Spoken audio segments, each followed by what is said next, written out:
আসসালামু আলাইকুম সবাইকে। তামিম ইকবালকে বিসিবির পরিচালক নাজমুল ইসলাম যে ভারতীয় এজেন্ট বলছে বা ভারতীয় দালাল বলছে, কথা কিন্তু সত্যি। সে শুধু ভারতীয় দালাল না, সে আওয়ামী লীগের দালাল, সে একটা গাদ্দার।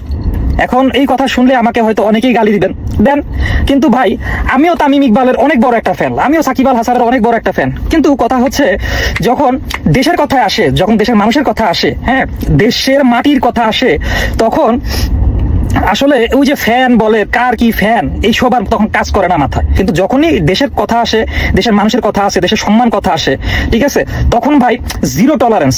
তখন ভাই আমি কাউরে চিনিও না, কাউরে জানিও না, কারণ এইটা আমার দেশ, বাংলাদেশ আমার মাতৃভূমি। সো বাংলাদেশ নিয়ে যে কথা বলবে, বাংলাদেশের সম্মান নিয়ে যে ভাববেন না, সে সত্যি একটা গাদ্দার। যে সাকিব আল হাসান, তামিম ইকবাল দুজনে কিন্তু এক নৌকার মাঝি। কিন্তু সাকিব আল হাসান এই আওয়ামী লীগের সাথে প্যাচ খেয়ে গেছে, হ্যাঁ, আওয়ামী লীগের ফাঁদে পা দিয়ে দিছে। আর তামিম ইকবাল চালাক দেখে আওয়ামী লীগের ফাঁদে পা দেয় নাই। এখন বলবেন কিভাবে পা দিছে? ভাই সাকিব আল হাসান আওয়ামী লীগের ফাঁদে পা দিয়া এমপি নির্বাচন করছে, আর তামিম ইকবাল সে আওয়ামী লীগের ফাঁদে পাড়া দেয় নাই, কিন্তু সে আওয়ামী লীগের সকল সুযোগ সুবিধা আওয়ামী লীগ থাকাকালীন সময় সে গ্রহণ করছে।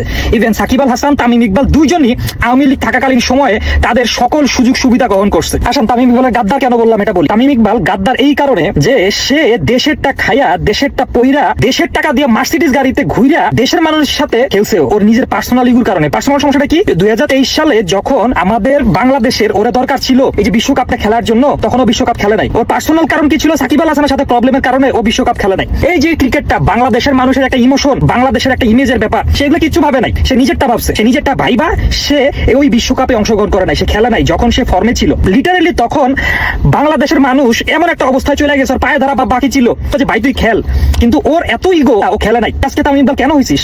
এই আমাদের কারণে ভাই। এই যে আমাদের 2023 সালের বিশ্বকাপের আমাদের বাংলাদেশের যে ব্যাড পারফরমেন্সের জন্য তামিম ইকবাল দায়ী। ওর পার্সোনাল ইয়ার জন্য ও খেলতেছিল, হঠাৎ করে খেলার থেকে মন নিয়ে গেছে, খেলবে না। কেন রে ভাই? তুই বাংলাদেশের নুন খাস নাই, বাংলাদেশের মাটিতে তো জন্ম হয় নাই, তারপরেও তুই বাংলাদেশের সাথে বেইমানি কিভাবে করলি? তামিম ইকবাল ভারতের দালাল, তামিম ইকবাল আওয়ামী লীগের দালাল। এটা কেন জানেন? কারণ সে যখন আওয়ামী লীগের ক্ষমতায় ছিল, দেখছেন না প্রধানমন্ত্রীর সাথে কত দহরম মহরম সম্পর্ক, কত ছবি সে তুলছে, দেখছেন না?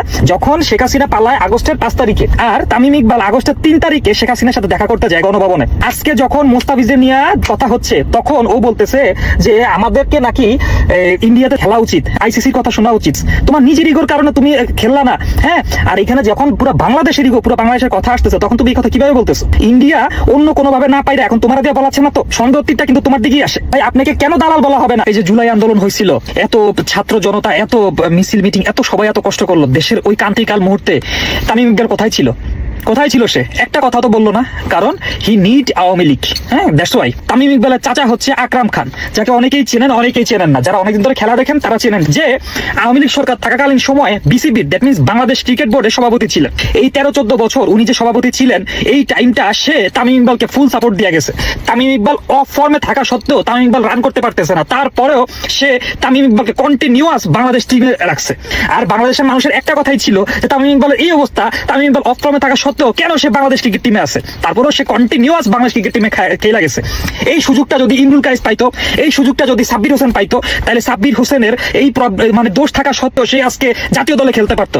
ইমরুল কায়েস আজকে জাতীয় দলে খেলতে পারতো, কেন পারে নাই? কারণ ওর মামা চাচা বাংলাদেশ ক্রিকেট বোর্ডে তখন ছিল না, দ্যাটস ওয়াই সে তারা জাতীয় দলে থাকতে পারে নাই, হ্যাঁ। আর সেকেন্ড জিনিস হচ্ছে, তামিম ইকবাল যখনই ফর্মে আসছে, যখনই দেশের জন্য কিছু করার সময় হয়েছে, বা যখন সে রান তার ব্যাটে আসছে, তখনই সে সিদ্ধান্ত নিচ্ছে সে খেলবে না। যেহেতু 2023 সালে বিশ্বকাপের সময়, হ্যাঁ, তখন ইন্ডিয়ার জেতাটা খুব দরকার ছিল। এটা কি এমন একটা চাল হইতে পারে যে আওয়ামী লীগ সরকারই ওরকে বলছে যে তুমি খেলো না, তুমি অবসর নাও, হ্যাঁ? আর যদি এমন চাল নাই হয়ে থাকে, তাহলে এই তামিম ইকবাল সাকিব আল হাসানের সাথে প্রবলেম হয়েছে, হ্যাঁ, তোমার ইন্টারনাল প্রবলেম হয়েছে, হ্যাঁ, তোমার ইগোতে ড্রপ হয়েছে বা হোয়াট এভার, তুমি তো এর জন্য দেশের মানুষের ইমোশন নিয়ে খেলতে পারো না, তুমি তো এই জন্য দেশের মানুষের সাথে গাদ্দারি করতে পারো না। এই যে মিরাজও এই আওয়ামী লীগের পক্ষে ছিল। আরে ভাই তোমরা তো ভাই নিজের বউরে লাগাইবা, ওই যে ওই টাকাটা পর্যন্ত বাংলাদেশের মানুষের কষ্টের টাকা, হ্যাঁ, বাংলাদেশের মানুষের একটা রিক্সাওয়ালার পর্যন্ত কষ্টের টাকা, হ্যাঁ।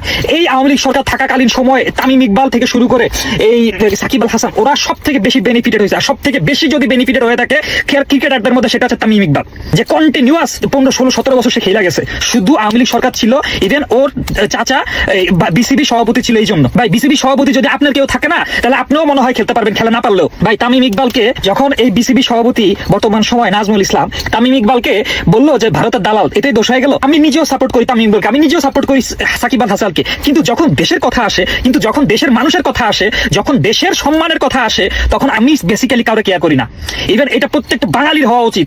যখন নিজের দেশের উপরে কোনো হামলা আসবে, যখন নিজের দেশের নিয়ে, দেশের মানুষের নিয়ে, দেশের সম্মান নিয়ে কোনো কথা হবে, একটা বিন্দু পরিমাণ কাউরে ছাড় দেওয়া হবে না। এখন সে সাপোর্টার হোক, সে যা ইচ্ছা তাই হোক, এই নিয়মটা সবার জন্যই প্রযোজ্য।